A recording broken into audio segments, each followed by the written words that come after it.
Yeah, I mean, I guess that was the approach. Is it was it was a little fateful, I guess, that when I got offered the role, because there was a weight in the whole audition process, a weight to the idea that it might happen.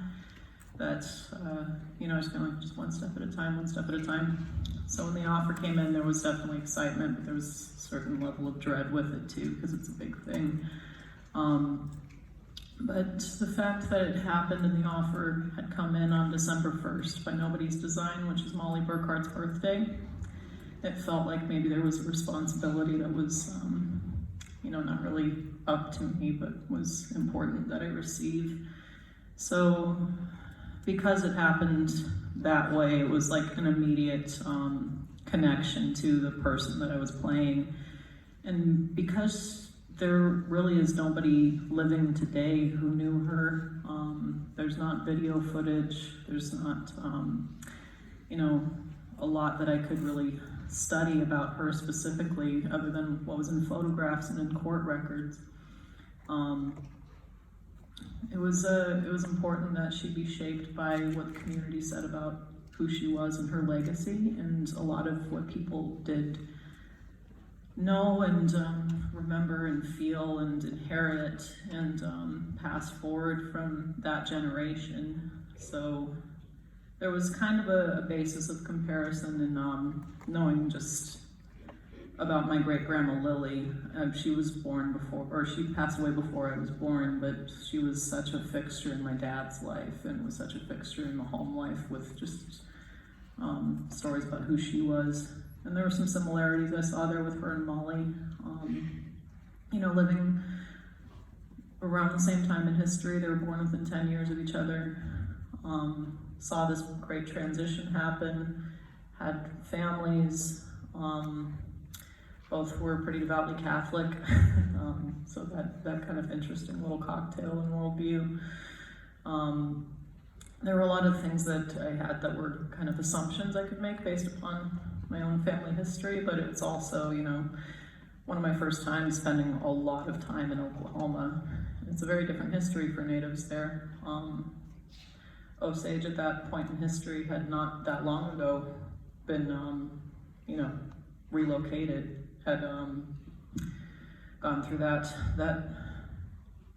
unimaginable collective of leaving of home, having to leave your ancestral lands and go to this new place. And so that was still very much in the collective conscious, That was just a generation who moved from Molly and her sisters. They were all the first generation that were born in this new place. So there was a lot of, there was an awareness that what I could apply would just be more how I would apply being with community. And I just knew that I needed to treat and approach Molly the way that I would hope another actress would approach a biopic that would feature my grandma Lily. There's a real legacy there, and a lot of it came from meeting with her family and direct descendants. And then there was also this element of shaping a presence for her on screen that harkened to a lot of the references Marty wanted to make of films that, where this film would kind of fit, saddled in, films of the 40s, 50s, Montgomery Clift, and most specifically the Olivia de Havilland Montgomery Clift film, The Heiress.